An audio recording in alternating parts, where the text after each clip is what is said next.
मीनाक्षी थापा हत्याकांड के पार्ट 1 में आपने देखा कि फिल्म हीरोइन में काम कर रही स्ट्रगलिंग एक्ट्रेस मीनाक्षी थापा मार्च 2012 में अचानक लापता हो गयीं। फिर किडनैपर्स ने 15 लाख की फिरौती की मांग की। केस सीबीआई को सौंपा गया। जांच में सामने आया कि मीनाक्षी अपने 2 करीबी दोस्तों प्रीति सुरीन और अमित जायसवाल के साथ इलाहाबाद गयी थीं। 1 महीने बाद कॉल ट्रेस कर पुलिस ने बांद्रा से दोनों दोस्तों की गिरफ्तारी की, जिन्होंने शॉकिंग खुलासे किए। उनके बयान के अनुसार दोनों ने 1 महीने पहले ही मीनाक्षी की गला काट कर हत्या कर दी। अब पार्ट 2 में जानिए आगे की कहानी।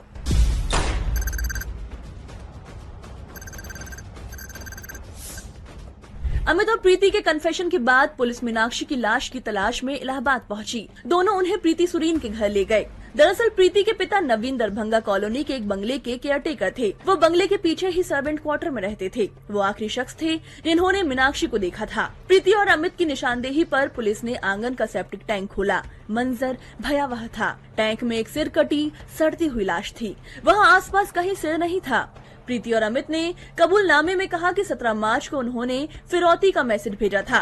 इससे पहले 15 मार्च को ही वो मीनाक्षी की हत्या कर चुके थे। वो मीनाक्षी को भोजपुरी फिल्मों में काम दिलाने का झांसा देकर इलाहाबाद लाए और कई घंटों तक उसे बंदी बनाए रखने के बाद गला घोंटकर हत्या कर दी। बाद में धारदार हथियार से गला काटा, धड़ वहीं सेप्टिक टैंक में छिपाया और सिर को बैग में रखकर वो पहले वाराणसी गए और फिर वहाँ से ट्रेन से मुंबई आते हुए चलती ट्रेन से सिर जंगल में फेंक दिया। कई सर्च ऑपरेशन के बावजूद सिर बरामद नहीं किया जा सका। इस खबर के मिलने का दिन याद कर मीनाक्षी की करीबी दोस्त और एक्ट्रेस कामना सिंह कहती हैं, खबर पड़ी तो कुछ टाइम तक बिल्कुल ही यकीन नहीं हुआ कि ऐसा कैसे हो सकता है। मतलब एक शॉकिंग था ना। कुछ हम जिससे मिलते हैं, हमारी इतनी बातचीत होती है, वो हमारे फ्रेंड सर्कल में आती है और उसके साथ इतनी बड़ी घटना हो गई, हमें पता भी नहीं है। उसकी इतनी बेरहमी से, इतनी निर्मम उसकी हत्या की जाती है, वो भी कुछ पैसों के लिए, लालच में आकर के। तो ये बहुत ही शॉकिंग था। मतलब रूह कपा देने वाले होते हैं जिन पे हमें कभी यकीन नहीं होता कि हमारे आसपास हमारे दोस्त या ऐसे लोग हैं जो हमारे बारे में क्या सोचते हैं। अब सवाल ये था कि आखिर दोनों ने अपनी करीबी दोस्त की इस कदर बेरहमी से हत्या क्यों की। अमित और प्रीति एक दूसरे से प्यार करते थे। वो कमाई के बाद घर बसाना चाहते थे, लेकिन फिल्मों में छोटे मोटे रोल से होने वाली कमाई से गुजारा कर पाना भी मुश्किल था। तभी उनकी फिल्म हीरोइन के सेट में एक्ट्रेस मीनाक्षी से दोस्ती हुई। मीनाक्षी खुद को नेपाल की रॉयल फैमिली का बताती थीं। वो दावा करती थीं कि वो बेहद रईस हैं। सिर्फ शौकिया तौर पर हीरोइन बनने के लिए मुंबई में स्ट्रगल कर रही हैं। ये जानने के बाद अमित और प्रीति ने साजिश रची। साजिश मीनाक्षी की किडनैपिंग कर रॉयल फैमिली से पैसे वसूलने की। वो मीनाक्षी को फिल्म में काम दिलवाने का झांसा देकर इलाहाबाद लाए, लेकिन मीनाक्षी जल्द ही समझ गई कि वहाँ कोई फिल्म नहीं मिलने वाली। विरोध करने पर दोनों डर गए। दोनों ने पहले उन्हें बंदी बनाया और फिर एटीएम का पिन लेकर हत्या कर दी। जब 17 मार्च को उन्होंने मीनाक्षी के घर वालों से 15 लाख की फिरौती मांगी और उन्हें महज 60,000 ही मिले, तो वो समझ गए कि रॉयल फैमिली की बात सिर्फ एक झूठ थी।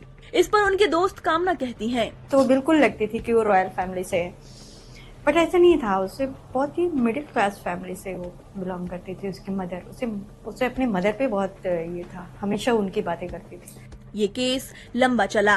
8 मई 2018 को मुंबई के सेशंस कोर्ट ने अमित और प्रीति को हत्या और किडनैपिंग का दोषी मानते हुए उम्र कैद की सजा सुनाई, जबकि पब्लिक प्रोसिक्यूटर उज्जवल निकम ने इसे रेयरेस्ट ऑफ रेयर केस बताते हुए फांसी की मांग की। इस पर क्राइम जर्नलिस्ट कहते हैं, लगातार कोशिश की थी फांसी को लेकर, लेकिन रेयरेस्ट ऑफ रेयर केस न मानते हुए अदालत ने सिर्फ उम्र कैद की सजा 2018 में दी है। हालांकि ये मामला ऐसा देखने जाओ तो 6 साल तक चला, जिसके अंदर पुलिस की टीम्स ने काफी मेहनत की, काफी प्रयास किया, सारी चीजें रिकवर की। लेकिन जैसे मैंने बताया कि आज तक जो सर का हिस्सा है वो नहीं मिला है, जिसको लेकर के अब भी कई सवाल खड़े हैं। लेकिन हाँ, ये जरूर कह सकते हैं कि पुलिस की वो बड़ी कामयाबी रही और जिसको लेकर के ये केस एक तरीके से सफल हुआ। उसके अंदर जो गुनहगार थे उसको सजा भी दिलाई। जो आरोपी थे उसने खुद ने कबूल कर लिया, उसने बॉडी रिकवर कराई। तो जब इस तरह के ठोस एविडेंसेस मिल जाते हैं तो एक केस आसान हो जाता है अदालत के सामने प्रूव करने के लिए कि किस तरीके से इन्होंने ये हत्या को अंजाम दिया है। उन्हीं सारी चीजों को लेकर के अदालत ने 2018 के अंदर उम्र कैद की सजा सुनाई है।